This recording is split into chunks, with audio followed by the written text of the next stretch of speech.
మిథున్ రెడ్డి ఎవరు? జగన్ చేత శభాష్ అనిపించుకున్న ఈయన గత చరిత్ర ఏంటి? మిథున్ రెడ్డిపై స్పెషల్ స్టోరీ.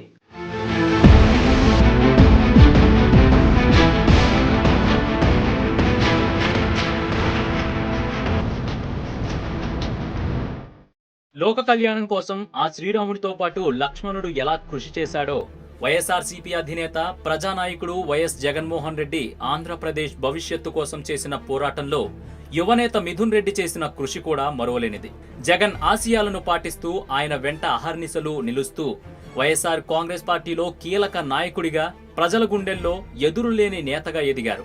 వ్యాపార రంగం నుంచి తండ్రి ప్రోత్సాహంతో ప్రజా మద్దతుతో రాజకీయాల్లోకి వచ్చి ప్రజల మన్ననలు పొందుతున్న పొంగిపోని యువనేత రాజంపేట ఎంపీ పెద్దిరెడ్డి మిథున్ రెడ్డి. ఎంత ఎదిగినా ఒదిగి ఉండే మిథున్ రెడ్డి రాజకీయ కుటుంబం నుంచి వచ్చిన వ్యక్తి. అసలు మిథున్ రెడ్డి కుటుంబ నేపథ్యం ఏంటి? మరియు మిథున్ రెడ్డి విద్యాభ్యాసం ఎలా గడిచింది? చిత్తూరు జిల్లాలోనే కాదు, రాష్ట్రంలోని పెద్దిరెడ్డి కుటుంబం రాజకీయంగా దశాబ్దాల చరిత్ర కలిగిన ఫ్యామిలీ. బాగా చదువుకున్న ఫ్యామిలీ కూడా. యూనివర్సిటీ నుంచి రాజకీయాల్లో తమకంటూ ఫేమ్ తెచ్చుకున్న రాజకీయ నాయకుడు పెద్దిరెడ్డి రామచంద్రారెడ్డి. ఇక పెద్దిరెడ్డి వారసుడు పెద్దిరెడ్డి మిథున్ రెడ్డి. ఆయన పుట్టింది తిరుపతిలో. అక్కడే ఆయన ప్రాథమిక విద్య కొనసాగించారు. తిరుపతిలో 2వ తరగతి వరకు చదువుకున్న మిథున్ రెడ్డి ఆ తర్వాత చెన్నైలో విద్యాభ్యాసం చేశారు. చెన్నైలో ఇంజనీరింగ్ పూర్తి చేసి తర్వాత యూకేలో ఎంబీఏ చేశారు మిథున్. విదేశాలలో చదువుకునే రోజుల్లోనే మంచి వ్యాపారవేత్తగా మారాలి అని ఆయన అనుకున్నారు. అలాగే ఆయన సొంత ప్రాంతానికి వచ్చి తన తండ్రి వ్యాపారాలు చూసుకుంటూ బెంగళూరులో వ్యాపారాల్లో బిజీగా ఉండేవారు. పెద్దిరెడ్డి కుటుంబం ఎప్పటినుంచో రాజకీయాల్లో ఉండడం చేత మిథున్ రెడ్డికి కూడా రాజకీయాలపై ఆసక్తి ఉండేది. ఆ ఆసక్తితోనే తండ్రితో కలిసి పలు సమావేశాలు, సేవా కార్యక్రమాల్లో పాల్గొనేవారు. రాజకీయాల్లోనే కాదు, ప్రజా సేవలో కూడా ముందుండే కుటుంబం పెద్దిరెడ్డి కుటుంబం. అందుకేనేమో మిథున్ రెడ్డి గారిని స్వతహాగా ప్రజాసేవ చేసే గుణం వచ్చింది. వ్యాపారవేత్తగా ఎదుగుతున్న మిథున్ రెడ్డి రాజకీయాల్లోకి ఎలా వచ్చారు? ఎందుకు వచ్చారు? అసలు రాజకీయాల్లోకి రావడానికి గల కారణాలేంటి? పెద్దిరెడ్డి కుటుంబం ఎప్పటినుంచో రాజకీయాల్లో ఉండేది. అందుచేతనే మిథున్ రెడ్డి కూడా రాజకీయాలపై ఆసక్తి కలిగి ఉండేవారు. ఆ ఆసక్తితోనే తండ్రితో కలిసి పలు సమావేశాలు, సేవా కార్యక్రమాల్లో పాల్గొనేవారు. తండ్రి కాంగ్రెస్ పార్టీలో కొనసాగుతున్న నేపథ్యంలో వైఎస్ జగన్మోహన్ రెడ్డితో మైత్రి ఏర్పడింది. మాజీ సీఎం రాజశేఖర్ రెడ్డి అధికారంలో ఉన్న సమయంలో జగన్ చిత్తూరు జిల్లాకు వస్తే ఏ పదవీ లేకపోయినా వారిద్దరి మధ్య ఉన్న స్నేహం కారణంగా మిథున్ రెడ్డే స్వయంగా జగన్ కు స్వాగతం పలికేవారు. అలా వారిద్దరికీ రాజకీయాల్లో రాకముందు నుంచే ఎంతో సాన్నిహిత్యం ఉంది. తనకి ఇష్టమైన నాయకుడు పార్టీ పెట్టడంతో తనకు రాజకీయాలపై ఉన్న ఆసక్తితో రాజకీయ ఓనమాలు దిద్దడానికి రెడీ అయ్యారు మిథున్ రెడ్డి.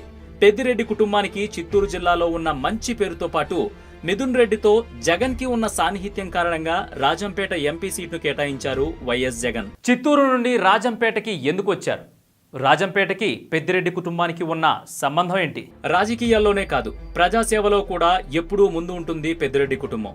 అందుకే అక్కడ ఉన్న ప్రజలంతా వాళ్ళ కుటుంబంలో ఒకరిగా చూసుకుంటారు పెద్దిరెడ్డి కుటుంబాన్ని.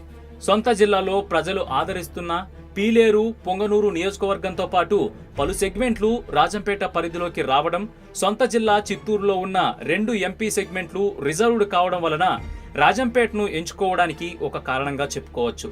తన తండ్రి ఎమ్మెల్యే అభ్యర్థిగా ఉన్నారు కాబట్టి ఆయన ఎంపీగా పోటీ చేశారు. తన సొంత నియోజకవర్గాలు రాజంపేట పార్లమెంటు పరిధిలో ఉండడంతో అదే పార్లమెంటు పరిధిలో ఉన్న రాజంపేట, రైల్వే కోడూరు, రాయచోటిలో ఉన్న ప్రజలు కూడా ఆదరించడం వలన పెద్దిరెడ్డి కుటుంబం రాజంపేట పైన మక్కువ పెంచుకుంది. రాజకీయ అరంగేట్రంలోనే ఘన విజయం సాధించడానికి ఎలాంటి ఎత్తుగళ్లు వేశారు మరియు ఎలాంటి వ్యూహాలను రచించారు? పెద్దిరెడ్డి కుటుంబం సుదీర్ఘ కాలం నుంచి ప్రజాసేవలో నిమగ్నమవడంతో పాటు రాజకీయంగా ఎలా ఒదిగి ఉండాలి, సమయాన్ని బట్టి వ్యూహాన్ని రచించి ఎలా అమలు చేయాలి అనేది తండ్రి వారసత్వం నుంచి పుణికిపుచ్చుకోవడంతో ప్రజలకు దగ్గరయ్యాడు మిథున్ రెడ్డి. అందుకే ప్రజల మద్దతుతో 2014 ఎన్నికల్లో సుమారు 1,77,000 పైచిలుకు ఓట్లతో ఘన విజయాన్ని సాధించారు మిథున్ రెడ్డి. ఎంపీ అయిన తర్వాత పార్లమెంట్లో మిథున్ రెడ్డి ఎటువంటి ప్రసంగాలు ఇచ్చారు? ఆయన లేవనెత్తిన అంశాలు ఇప్పుడు తెలుసుకుందాం. పార్లమెంట్లో ఎంపీ మిథున్ రెడ్డి ఏపీకి సంబంధించిన పలు విషయాలపై చర్చించారు. ప్రత్యేక హోదాపై కూడా ఆయన పార్టీ తరపున తన గళం వినిపించారు. అలాగే క్యాన్సర్ బారిన పడిన వారి గురించి, కిడ్నీ బారిన పడిన వారి గురించి ప్రివెన్షన్ ఎలా చేయాలి అనే దానిపై పార్లమెంటులో ఆయన మాట్లాడడం జరిగింది. తర్వాత దీనిపై సర్కారు ఓ కమిటీ కూడా వేసింది. అలాగే జగన్మోహన్ రెడ్డి ఎటువంటి ఆదేశాలు ఇచ్చినా వాటిని పాటిస్తూ పార్టీ ఆదేశానుసారంగా పార్లమెంట్లో తన గళాన్ని వినిపిస్తూ పార్టీ అభ్యున్నతికి కృషి చేస్తున్నారు.